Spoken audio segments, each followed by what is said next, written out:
Welcome back to Real Estate Ramblings. I'm Amy Shrader with Remax Real Estate 10. Michelle Hodges. Ashley Hunt. All right, ladies, we are back this morning. So what are y'all seeing in the market right now? Are you busy with buyers or? Slammed. Yeah, Oh, I good. do. Buyers are, really seem to be on the hunt right now, looking out. So, The weather's helped that a yeah. lot. Oh, I agree.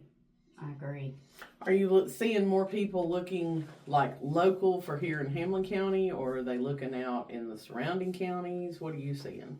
I've been surrounding counties myself, but I think a lot of it has been Lakeway, maybe not so much Hamlin County, but I'm seeing a lot of what I have right now is either Jefferson County, Hamlin County, maybe parts of Granger County or what have you. But yeah, I'm seeing mainly Lakeway right now. Are you dealing with local buyers or out-of-state buyers? I've been out of state. Well, I've got both. I take that back. I've had a few this weekend. It's been locals too, but more out of state, I think. I've had several locals.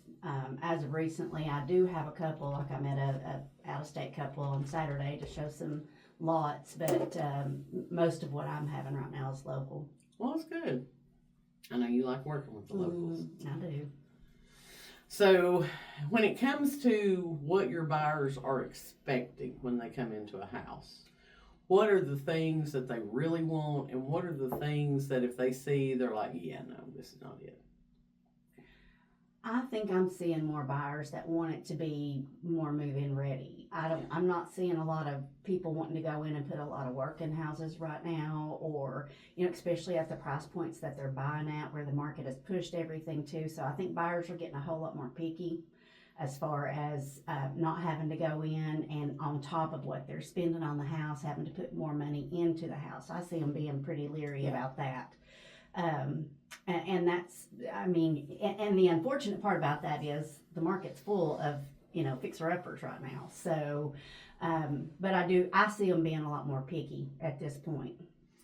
Me too, and I think the kitchen has been a huge deal in the master baths. They want them kind of already set to what they want in the type of house. It's kind of like, if that kitchen isn't up to par, it's Right. I'll walk away. And you got folks that are looking at, 700 price points, and one of the big, they'll go in and go straight to that kitchen counter, and if it's not, granted, if it's not good, they're like, no, I'm not paying, a price at this price point for that kind of quality. So, agreed, and seeing different things as far as, they know what they want when they walk in. They know whether they want it to be open spaced, or they know whether they want it to be cut up, or, what they're looking for. I think like I said, they're really getting particular. Everyone I've dealt with has kind of walked in and been like, open floor plan. Definitely want that open floor plan. See, Let's I'm knock seeing this that wall too. down. Amy says she's seeing less of that. I'm Really? seeing a lot of that too, Yeah. still in the buyer's market. Yeah.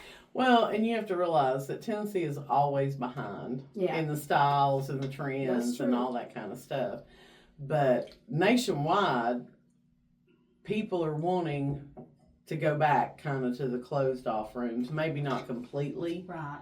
but they're wanting more privacy, I think. So, like, if somebody comes in their house and their kitchen is a mess, they're not That's true. embarrassed. You know what I'm Right. saying? Right. So I'm sure we'll catch up with that trend sooner or later, but you mentioned the kitchen and the master baths is the two things that people really look at. Mhm. Yes.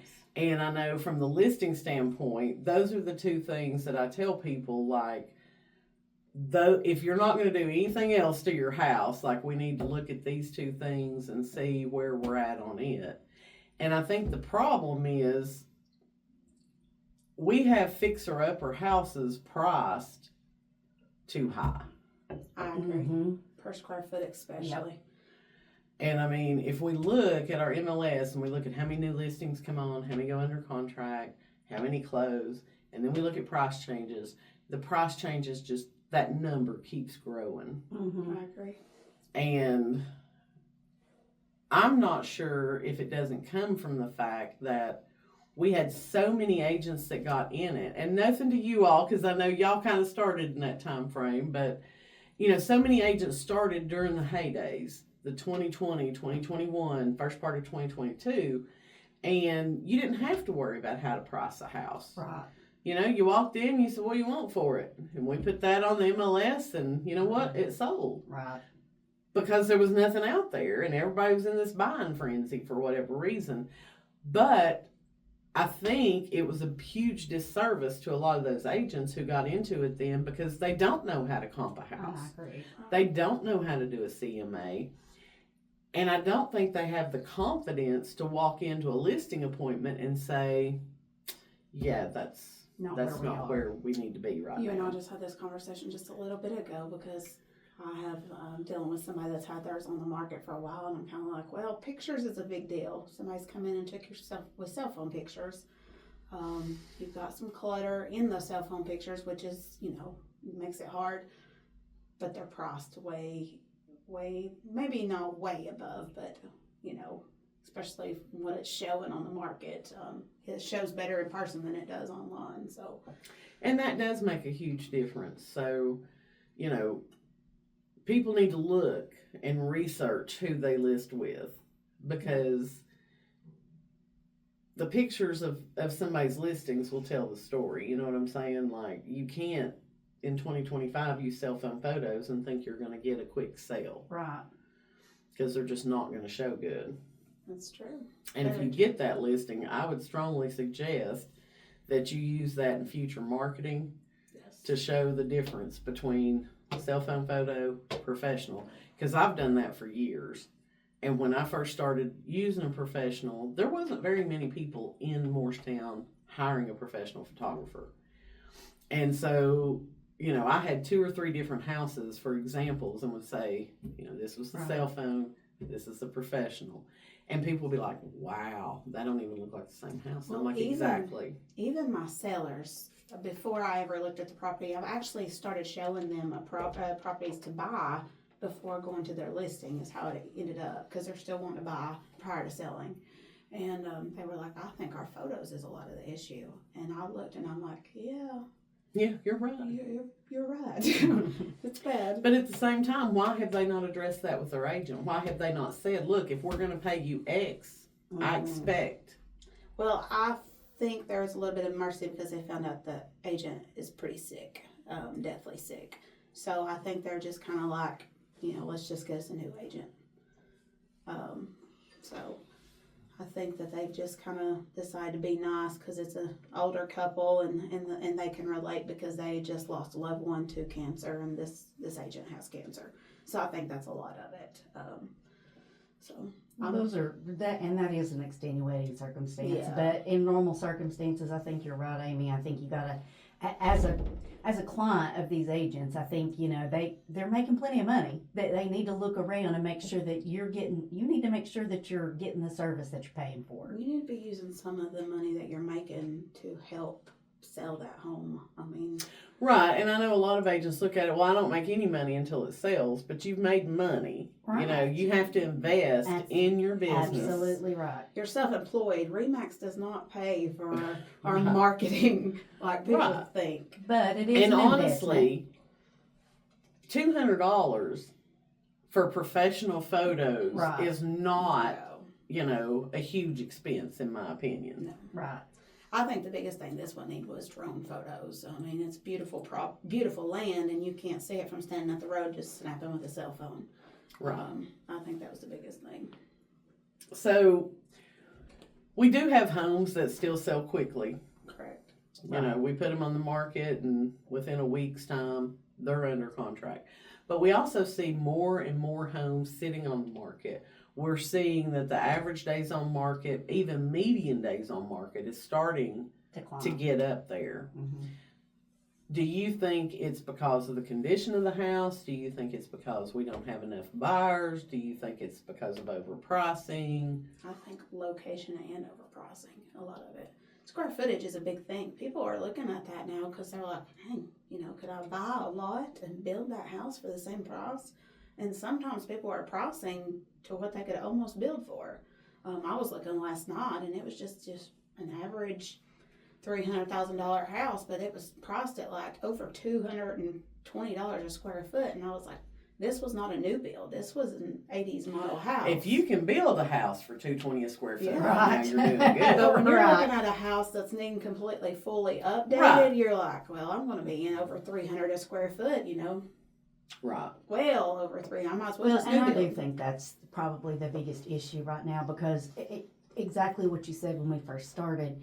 You're overpricing these, fixer-uppers. They're way overpriced, and you go in, and like I said, if I've got to pay the same amount for that I do a house that's ready to move into, well, why would I not buy the house that's ready to move into?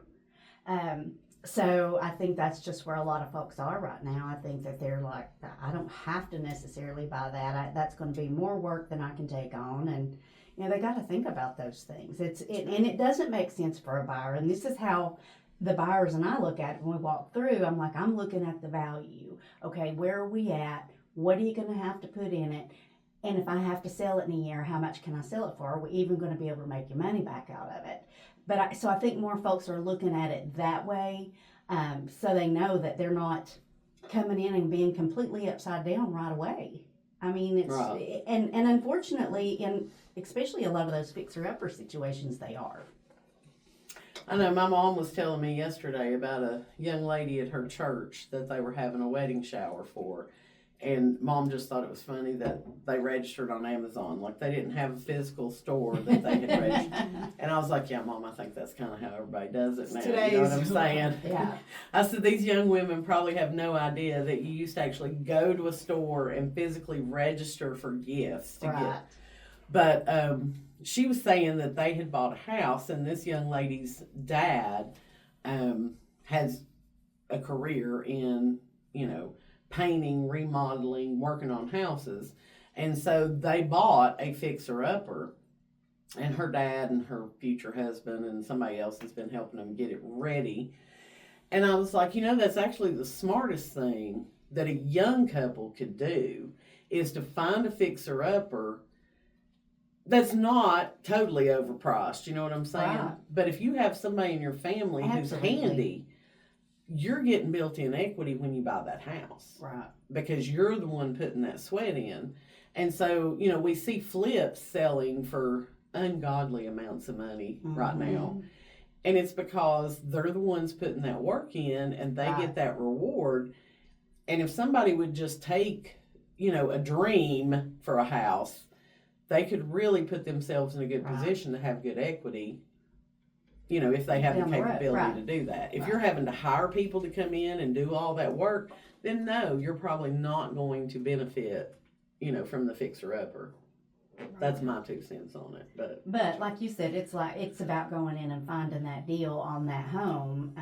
For those sellers out there who are trying to price their home to sell, you can't price a home that's a fixer-upper the same as a home that's ready to move into and expect those folks to want to jump on that deal. I mean, Right, and I think a lot of times if some of those sellers just get a realistic offer, right. sometimes that's what it takes Agreed. to open their eyes and say, okay, Yeah, right. yeah, you're right, That we're in time. overpriced. Yeah, that in time. I'll tell you another thing you asked earlier. I'm seeing more and more homes in that 600-750 price point, what have you, that don't have a half bath on the main. And I think nobody wants to have, and this is for you builders out there, nobody wants to have somebody walking through their primary bedroom Amen. to go to the bathroom. I mean, that half bath on that size home, I think is pretty important to, people's lifestyle. Right.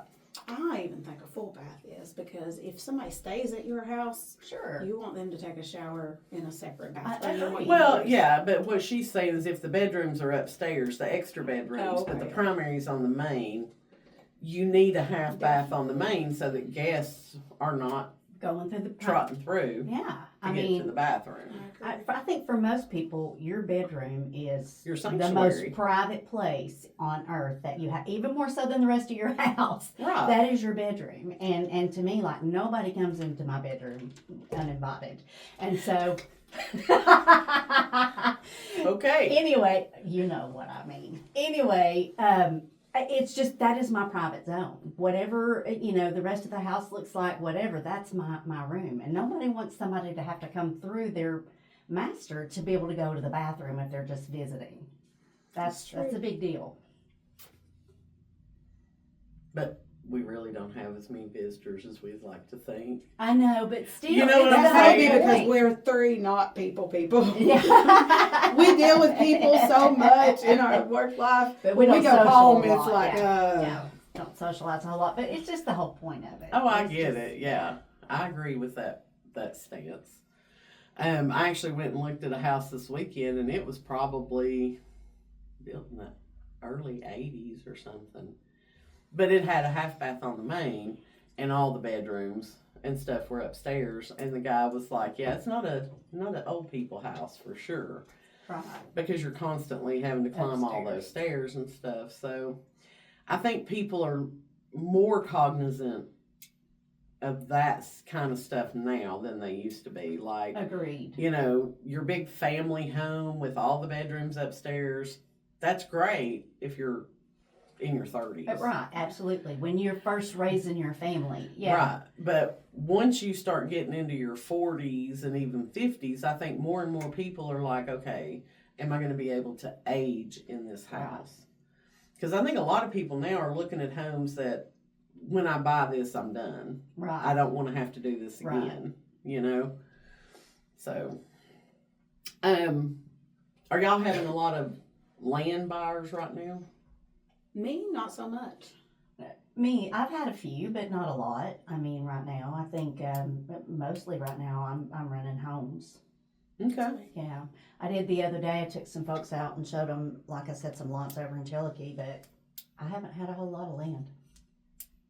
Do you think that's because of the cost of new construction, or because all the good lots have sold, or? I'd say construction has a lot to do with it. But I will say this too, as I'm getting out there and kind of going through, I can remember when I first started 4 years ago, and I'd be out there looking at those lake lots, and to me, I was just blown away because I was like, I had no idea, A, that those lake lots were all there, and B, that it was considered such a luxury to have those lots, and they were priced where they were. But I find that the inventory around the lakes is way slimmer than what it used to be. So I agree with you. I think that that's down, my guess is, and in general, not just around the lakes, but I think a lot of it does have to do with construction costs. I think folks realize right now what they're paying to have that done. Absolutely. Well, I know, like, you know, Legacy Bay and Cherokee. When you first started and you would go out there were so many lake lots available and good view Yes. lots, and you know, if you went to one of those two subdivisions, you had several to choose lots from. that you'd be able to choose Yes. from. And now, when you drive through those subdivisions, if you're like me, I'm astonished at how much new construction has happened Yes. and how many homes have went in. Yes. And so I think part of it is the fact that all the good ones are gone, so to Right. speak, Mhm. and they have been built on at this point. They're steep. A lot of the ones that are available are pretty steep now. Yeah, and mostly for view, not necessarily, which is what I told them. But I knew in Cherokee when I was over there the other day, and I mean, I showed them the first couple of lots, explained that to them. This one's going to have a better view. Took them around to Wilderness and showed them some of those on that side, and just said, this is a great, if you're going to have a view for the money, this is a great area for that as well. But really, there's only 2 spots left in Cherokee now that you're really going to have a view from, and that's that one and that one off, up the top side of Muskogee off of, Mountain View? yes, open those areas, but most of those lots are gone now too. So, I mean, I was just honest with them. A lot of what you're going to have now is interior lots, so. Yep. I think a lot of those will come back available. Maybe with houses on them, but I think. Well, they're I all mean, in the yeah. summertime. That's the thing, is that the really good ones have got houses built on them. Or I know over in Cherokee, there are a few of the lake lots that are down there on that flat strip at the very bottom. Mm-hmm. A lot of the neighbors have bought those extra lots to Yes. keep people from building, because that's where it really got cut up. Like a lot of Cherokee, you're getting an acre, 2 acre, 3 acre lots. When you got down to the Good Lake part, I mean, they're half acre, maybe 2/3 of an acre. Right. And so a lot of those neighbors have bought those lots Yep. and absorbed them into theirs to keep that from happening. Right. So I don't know that some of those lots are ever going to come back up Right. on the market because obviously it adds value to their home sale as Right. well. And they'll end up selling it with their home when they Yeah. go As a as a double bonus for lot. having that extra. And a lot of them Your are smart space. and bought the 2 adjoining lots at the Same at time. the beginning Right. when that subdivision got developed. So they don't have to pay the double. They don't have to pay the double HOA fee. Right. Now, when you go into Cherokee, if you buy 2 adjoining lots, You gotta pay to two. Tatas, you're still paying Right. 2 HOA fees because they need that income to keep the roads up and all the other I had this things. conversation with a buyer wanting to buy 2 lots, and I'm like, well, used to. Well, and the thing of it is, honestly, even if you paid a double HOA fee in Cherokee, it's a lot less Yes, yeah. Then what than they're- some of yeah. these other, in other states, the HOA fees Right. that they're paying, plus the money they're saving in property taxes buying in Tennessee versus wherever it is Right. they may be from. And I think that's a valid point because most of our lake buyers are out of state buyers. And I think most of them are blown away when they see the HOA prices here as compared to what they paid before. They're like, is that a month? Right. Yeah. And when you I say hear no, that that's all the per time. year. I hear Yeah. that about taxes all the time. Yeah. Yeah. So taxes and HOA, but I don't think HOAs are hard to sell in our area because of the fact that it's so much cheaper than Well, and Other like than I've the- had where there's like 2 school of thoughts. Either some people are like, oh my God, that's nothing compared to what we pay. right. Or there's people who are like, I don't want an HOA, period. Period. Oh, I've had to absolutely. live in that, and we don't want that. And you have to like bring them to the reality of HOAs in Tennessee and some of these subdivisions Absolutely. versus where they've been. Right. Right. And I do try to, and I do think Cherokee has a good HOA. I think that they take care of a lot in that community for the money that folks pay over there. It's in a nice community. Yeah, I mean they really do. Like I said, they keep the roads cleared up for them. They come in, clean out the the dead wood and stuff. I mean, I do think that is one of the HOAs that puts back in to the community. And I do agree with you. Some folks just don't want it. Period. But I'm also very honest with people when they start looking at lake lots and the fact that okay, if you're gonna have a lake lot, You probably gonna have you an probably HOA. gonna have a HOA. So you're gonna have to either get familiar with these HOAs and either find one you're comfortable with, or you're gonna have to give up on your lakefront dream. So Right. And the biggest thing with that, I think, in East Tennessee is they had to put HOAs, absolutely, in place to protect the property values. absolutely, And make sure that people were following the covenants and restrictions. I went and talked to somebody last week about listing a lake house, and they're in a very small community. And I said, but you have restrictions, and they said, well, actually, the restrictions ran out in 2019 because in order for them to extend, everybody had to sign to extend, Mhm. and nobody's just ever done it.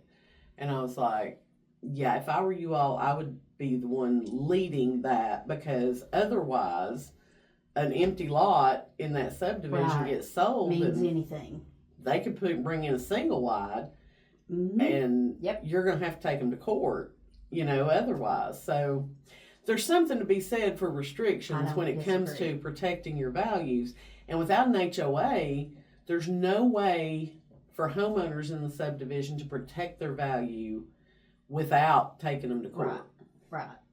And I get that, I think a lot of folks, like you said, when they come from some of these other places, maybe these HOAs have been in there longer and they're running like a full engine business. Do you know what I'm saying? On Oh, some yeah. of those. And whereas I think most of what we have here truly does what it's supposed to do, which is protect the integrity of those, those homes in that subdivision. So nobody cares about it being a business per se as much as they care about it. The Right, folks they're in trying there to stay having- solvent, and they're trying to Right. make sure they have money Right. for the future to cover those expenses. But Right.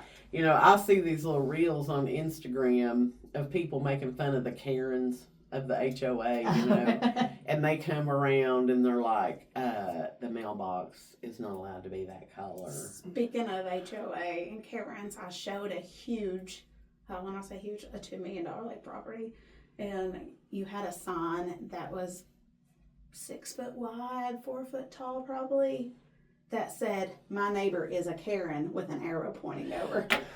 I could not help but to die out laughing. And then you got this, and I'm just like, well, if you had restrictions, then you couldn't really say, you know, here we are, no signs, but there's no restrictions. So it was a huge sign. But it That's was hilarious. pretty interesting. Yeah. Well, I mean, I get that they didn't have a sign. Restrictions would have kept them from that. But listen, if you got $2 million to spend and that's what you're spending it on, my guess is his neighbor is a Karen. Yeah, at least, you know, the property condition disclosure, do you have nuisances or neighborhood problems? Karen. I got a Karen next It door. wasn't marked, but I'm like, clearly there is a Karen somewhere. Just look for the haircut. I did notice that Hamlin County now has some neighborhood restrictions that they put into place with like campers and stuff. Well, there's zoning restrictions. Is it a And- new one that they've just come out with? Because I just got a glance read on it. Well, that's been the big brouhaha for the past 6 months or so in Hamlin County. And from what I understand, it got tabled at the last county commission Right. meeting because so many people had spoke out about it. But like, originally it was supposed to be getting voted on, put into place, and if you were in a camper, you had like 60 days to find somewhere else to That's what I live. was saying. And then they had proposed that they would give them like a 2-year period to relocate, find a new place, find another dwelling, so to speak. But that any new property sold or whatever, you couldn't do But that. you can't have a permanent, if I read this correctly, you can't have a permanent residence of a camper on your own property as well. Correct. That's what they Or were more saying. than one. Right. And I mean, that's just, you know, it's a catch-22 because the cost of housing, especially in Hamlin County, has went up so much Mhm. over the past 5 years. And you have people who are paycheck to paycheck Right. trying to pay this $1,400 a month rent for an apartment. Right. They get sick, car breaks down, whatever reason, and they lose a job. They can't make that rent payment. There's nowhere for them to go. Yeah. So a lot of people have resorted Two campers. to campers Right. because they can buy a camper cheap, relatively cheap. Yeah. You know, get it set up and you're living in the camper. It's not the ideal situation, but that's the only housing they can afford. That's what I started to say. It's kind of not- sad. They don't love it either. But Right. Especially if they've got kids and stuff. I Right. mean, you know, living in a camper full time is not an Oh, easy no. feat. Mm-mm. So I feel for those people because unless the county is going to come out with some kind of affordable housing for them, That's what I was wondering. Mm-hmm. I don't know what you expect. You know, you get mad when you go in to develop a piece of property and there's homeless people living in tents in the woods. Right. Well, what are they supposed to do if Right. now they can't live in that camper? So, 100% agree. Yeah, I think it's going to be an issue if they don't pop up some. well, it's just like a few years ago, the county commission tried to pass about junk cars in the yards. Mm-hmm. Because, like, the county doesn't have to live by the city rules. You know what Right. I'm saying? County has its own commission. And, I mean, people who have never, ever cared about government have never shown up to a county commission meeting. There was people everywhere at that meeting. My dad, who has never, ever graced the doors of the county commission, was at that meeting because people understood that once they start taking your property rights, Mm-hmm. they're just going to keep on taking them. Right. And so they were able to get that pulled back and not approved. And I think they're going to have to do the same thing. People are going to have to show up. And I get there's two sides of that. If you live in a neighborhood and you're having to pass this camper on the way in, it's not the most It attractive hurts your thing. value in some sources, but That's like Granger County now has the one where, and it's because everybody's popping up campgrounds everywhere. Correct. But again, you've got the cost of living so high is why they're doing it. But now you have to at least have 5 acres to put a campground on it, or go in front of the board. But there is campgrounds, it seems like, in every corner in Granger County. Well, and a lot of those were lake campgrounds. Well, a lot of them aren't even lake campgrounds. Right, they're now. not now because they couldn't get any more unrestricted property to develop. But, it's like I've sold 2 or 3 campgrounds on Cherokee Lake, and my take on it is that's the poor man's vacation home. You get you a spot in one of these lakefront campgrounds. You can come down if you live in Kentucky, Virginia, whatever. You come down every weekend if you want to and stay in the camper. It sure as heck is cheaper than trying to buy a lake house. Right. Oh, absolutely. Yeah. Absolutely. But yeah, Granger County's getting tired, I think, of them popping They're up. popping down. Yeah. And I see where they're coming from on all those things, and I hear what you're saying too, though. I think to put down those rules and not offer solutions, it's the wrong way to go, because you're just, what are you telling people? Be realistic. Clearly, the folks that are throwing those things out there aren't the same folks that are having to live in those campers. So, well, in my opinion on our government here has always been, they want to ignore a homeless problem. They want to act like MATS is supposed to take care of that. MATS is not equipped to take care of that. So, we're going to have an ever-increasing issue with homelessness. Absolutely. And so many people want to label that and say, well, they did drugs, or they're drunks, or they've done this on their own. We're living in a time where you truly can't say that. Absolutely. By the grace of God, any of us could be there. Right. Catastrophic accident, you're not able to get out and work. I don't think any of us could keep our lifestyle up if we were suddenly unable to work. So, yeah, I agree with you. I think that Hamlin County people need to wake up and pay attention to what their government's trying to do and vote them out. If you remember, like for years I worked out of town. So I wasn't traveling through the center of Morristown every day. I wasn't traveling through town all the time. So honestly, until the past 4 years, I really didn't recognize it.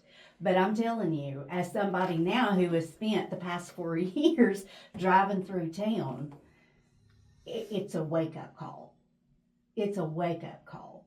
It really is. I had no idea that that we had the homeless issue that we are beginning to have. Do you know how many people have been in the bell bonding industry working that on the side that I see that are just going to jail and catching a charge just so they have somewhere to live through the wintertime? It's a place over their head, and they're not stuck in a building somewhere in a corner. Right. It may not be ideal, but it's a roof over their head. 3 meals and a cot. They've got clothes. They've got food. They can sleep somewhere. I totally get it. I've heard so many people stand in court, and the judge be like, why did you do that? This was just stupid. And they're like, I need a place to stay. It's warm here. And they'll catch a charge that gives them a few months just to stay. It's sad. I see it all the time. But that's kind of where we are with this market. Yeah. It's a sad situation for sure. And we've talked about the lack of affordable housing, and I don't know that we're ever going to get, without some kind of government intervention or subsidy, I don't know that anybody's going to be able to provide that. I agree. Because I think about it too, and we're sitting here talking about it. It's like, well, you go, what can you do? What is the solution? And then I was thinking about, you have several different housing projects, and when I drive down, it looks like several of them have, openings in them. So I don't know why we're not using some of those facilities more, and reaching out to some of these people. What I've been told is they have a backlog Like, I know Oh, people that really? have tried to get in the housing projects, and they've been Mhm. told it's like a year to 18-month wait. And maybe that is the case. I don't know. I Right. mean, just, you know, from my, and again, remember, it's not like I've spent a bunch of time over there, but just in passing. And before, of course, my mom had lived over there at one point, and I would drive through and see a bunch of empty things. And so, you know, not that I've gone back to check those out, but I do wonder why those are sitting empty if folks are, They you might know. be in jail.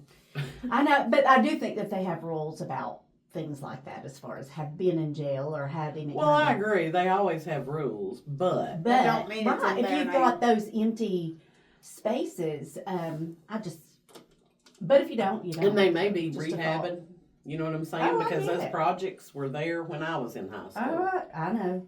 So, yeah, I'm sure a few of them need some updates and other things done to bring them up to, you know, current conditions. But, all right, so let's change gears here. How do you know that you're going to have a rough transaction, whether it be with the client, whether it be with the other agent? What are some red flags? I feel targeted right now. Feel so targeted right now. No, I have a couple myself, and it's just been. Sometimes your client, you know, you can tell by the kind of house that they want to get into that you're going to really struggle getting over the hump on, you know, whether it be inspections or whatever that might be. But you do also have some clients who, are. So you have a lot of, I don't know how to say a lot of it without saying too much. You have a lot of clients, not a lot, but some clients come into this area who know the state that they came from is a different, has different rules or different ways of doing a transaction in real estate.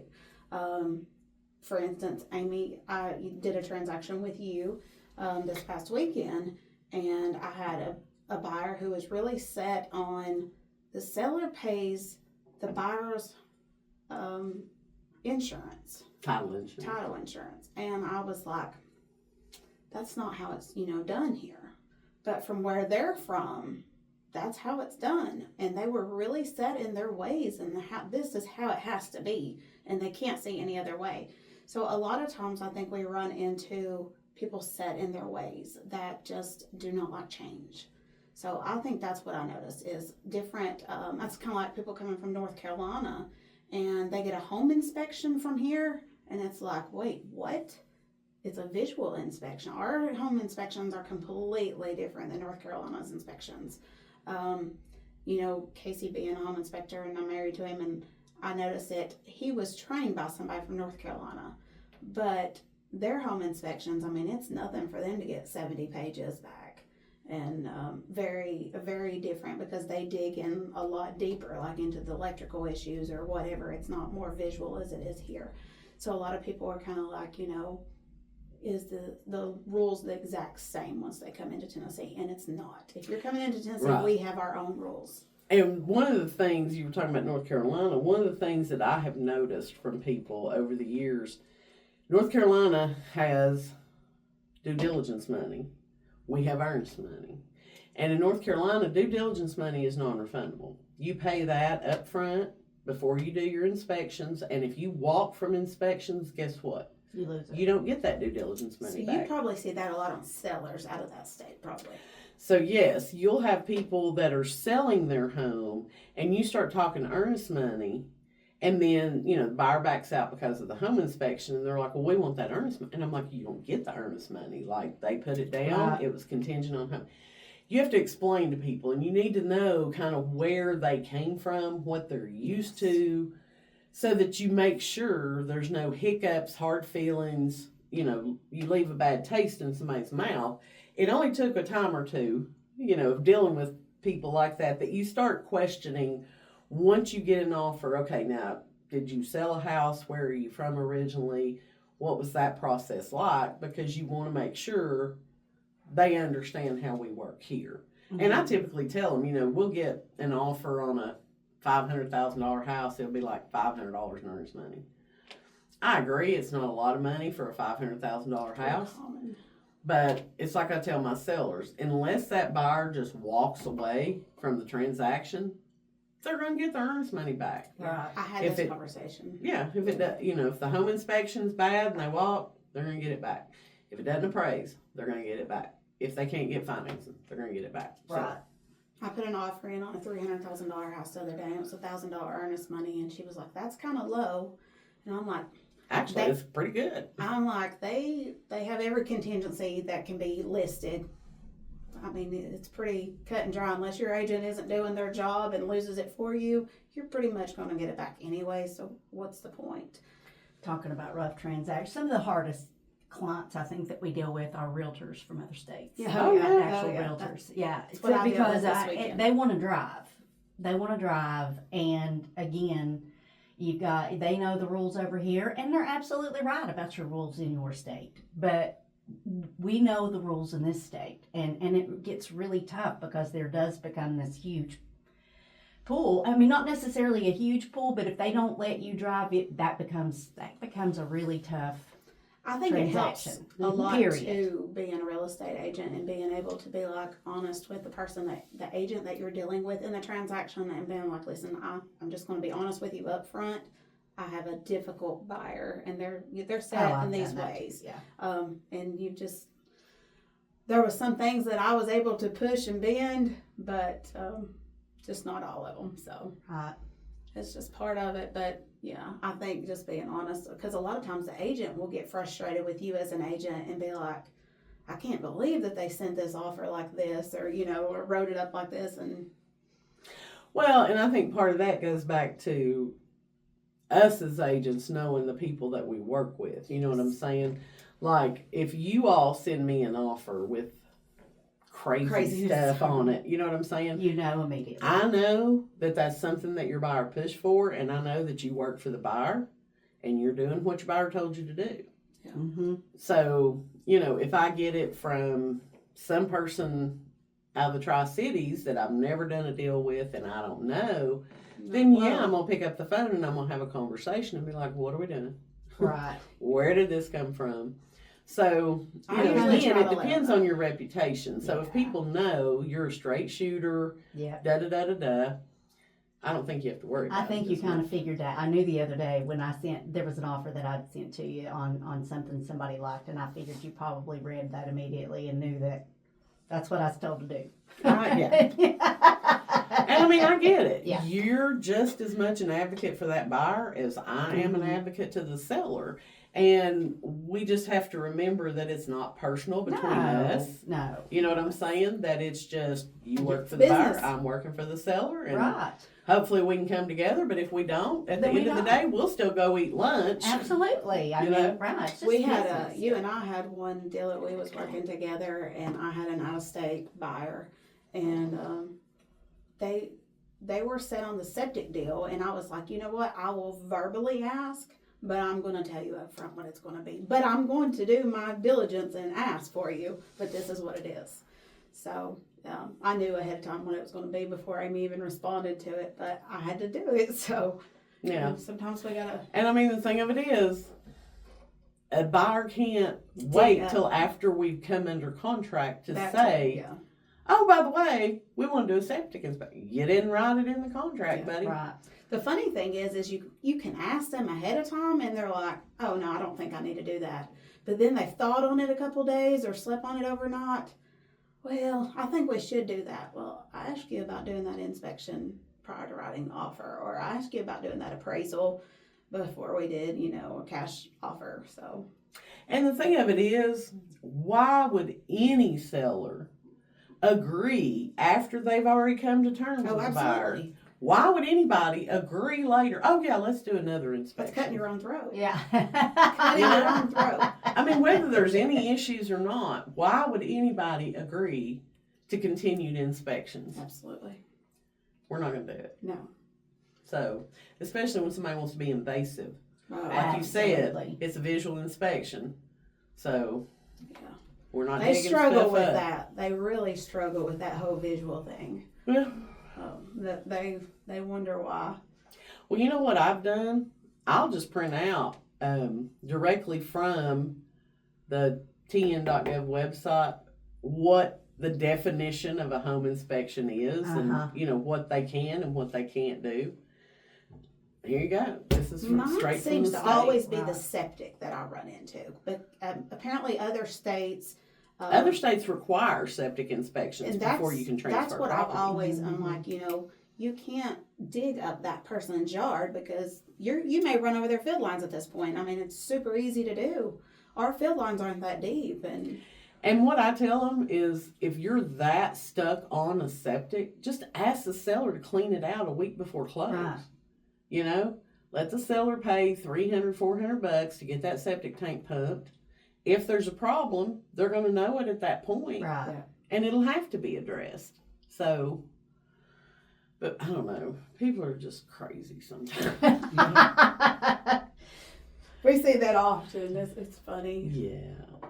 So, what do you consider a pet peeve in real estate?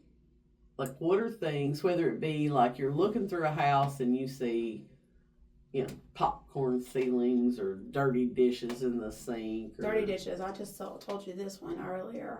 Going to a house, if you are living in the home and know you have a showing, do something with the do dishes. something with it. I don't care if you throw them in a cabinet. Just do something with them things. I've seen people that have opened their stove up and put dirty dishes in the stove just to hide them when a showing was happening, because it was, Life short happens. showing Yeah. notice or whatever, and they don't want to deny the showing, but they also want it to look pretty good, so they just throw them in the, Not or they'll mowing put them in the dishwasher and just shove it, Not mowing the yard is one for me. When you go and the grass is eating at your legs because they haven't mowed the yard, it's like, come on now. I've had a And I listing get that that. I've mowed the yard. You had the Oh, yard I've mowed had for the- them. I know I you have have too. too. I have Oh, too. yeah. Yeah, there's been 2 or 3 I've had where I'm like, hey, Jeremy, I Like need a to go bush mow hog it this. or. Yeah. Mm-hmm. But it does make a difference. And, people say, well, do you get that back from the seller at closing? I'm like, yeah, I sure do, in the form of commission. I Right. mean, to me, that shows my ability as an agent to go above and beyond Right. and do something to get the home Right. sold. So, I've had a Karen call me on a listing I had several years ago. She was the neighbor, and I had a house listed in a subdivision. And she called because the yard hadn't been mowed. Mm. And she felt like that was my responsibility to get it mowed. Right. And I said, well, what's going on is her daughter was in a car wreck and she was pregnant and she's almost lost the baby. And so this woman is She's staying at the distracted. hospital. Yeah. She's not real worried about her yard. But if you want to be a good neighbor and go over there and mow it, I Yes, bet ma'am. she would so appreciate Appreciate it. that. Yeah. Rather than calling me and bitching about it. Right. You know what Yeah. I'm saying? So, yeah, she didn't Yeah. like that response real well. But, I mean, you got to have compassion for people, I too. agree. You know what I'm saying? I Some totally people don't. agree. People don't. It's like, well, they should be paying somebody to get it mowed. Do you really think mowing her yard is at the top of her mind right Right. now? Not at all. It's just, people are crazy. One of my pet peeves is when I go, and I don't show that many homes, but like when I go to a house or I'm looking at photos online to, get some listings to send somebody, and people don't tell people to stage their house. Like, agents just take the photos or schedule photos and they have no Mm-hmm. conversation with the sellers about getting that home prepped for Agreed. pictures and for showings. I'm going to have a conversation with you, and whether they listen to me or not is a whole nother thing, as I Right. told you earlier. But, give these people some guidance, because most Agreed. people, if you say, hey, we need to do this, we need to do this, and you need to do this, they're like, great, we'll be on it. You know what I'm saying? Mm-hmm. Pressure washing is a huge thing to me. Agreed. That is something that, you can buy a pressure washer for what, $250? Mm-hmm. You And can it rent them makes- now. Yeah, you could rent one or you can pay somebody to come out and do it, but it makes a world of difference On the on absolutely. the curb appeal of your home. Absolutely, it does. And it's like, wash the moss off the side of the house before we Right. have a photographer. And I agree with you on that, because you wonder how many of them actually do walk the home with the seller and point out things like that, like you need to do this, you need to do that, and this is important, and this is why it's important. Because I think we all have to realize that our view of clean and tidy might be different than somebody else's view of clean and tidy. So, if that house was turned upside down to begin with, if they've picked up a few things and washed the dishes, then they think it's good now, even if it's cluttered up and other things need to be put away. So I think walking that house with that seller and pointing those things out directly and saying, okay, these need to be put in totes, and find a private place somewhere downstairs and stick them away or wherever. And if you're going to clutter an area, make it one area. Yes. I get that you have those things, but I get you're trying to pack to right, move. right. But if you're going to do that, put it on one wall. Do it on one wall, and then that way that opens everything else up, and it makes sense to the buyers that come in. So, And I'm that person, I always do that. A lot of times, unless I know for sure that they're signing with me, I may not point it out during the walk. I get it. I'm making a middle note of stuff, you know what I'm saying? Right. And then when we sit down and have the conversation, Mm-hmm. and they will say, well, is there anything we need to do? Did you notice anything when Right. we walked through the house?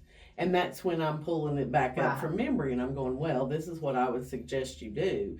I'm not trying to be negative Nelly. I'm not saying there's anything wrong with your house. I'm just saying from a buyer's viewpoint, Right.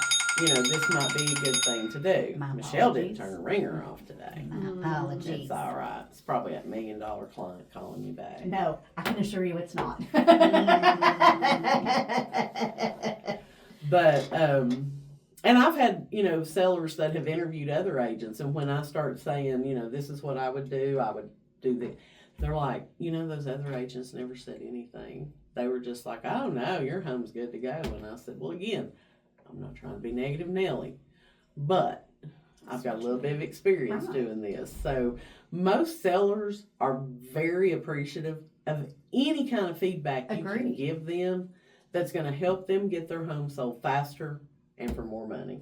Absolutely. And at the end of the day, that's all of our goal, is to help people get their home sold and help a buyer find a house. But I have had it on the other side too, where you tell people this is what's best, this is what you need to do, and them go, I'm done, I've done all I can do, this is it, it's just going to have to be good enough. And you just go, okay, let's do the best we can. Well, and there's times that I had a lot of estate sales last year for whatever reason, like people who, not necessarily an estate because somebody died, but the parents getting older, they need to move them where the kids are. Right. And so, there's all this furniture that nobody needs. They've already got houses, they've already got furniture. And they're like, what do you do? And for me to be able to go in with a system, you know what I'm saying? And say, okay, there's this auction company in town, we can hook you up with them. They'll sell the personal contents. I've got a cleaning lady. She'll come in, she'll clean it head to toe for you. Da-da-da-da-da. And they're like, wow, that just seems really simple. I'm not having to do all the work. And I'm like, no, you don't have to do all the work. Well, You sign the papers, you go back, let I'll me take care of everything. Yeah, let me take care of it. And I think that's important too, because a lot of those folks are not from here. They don't know a cleaning lady. They don't know somebody that can come do those things. So having those folks lined up that can be able to assist people when they want it. Again, sometimes you're going to have those folks that it don't matter. It's going to be what it is. But having that lined up to be able to help folks get to where they need to be, I think is a big deal too. I agree. Yep. So, all right. Well, that's going to be all of our time for today. We will be back in a couple of weeks with another episode of Real Estate Ramblings. Bye.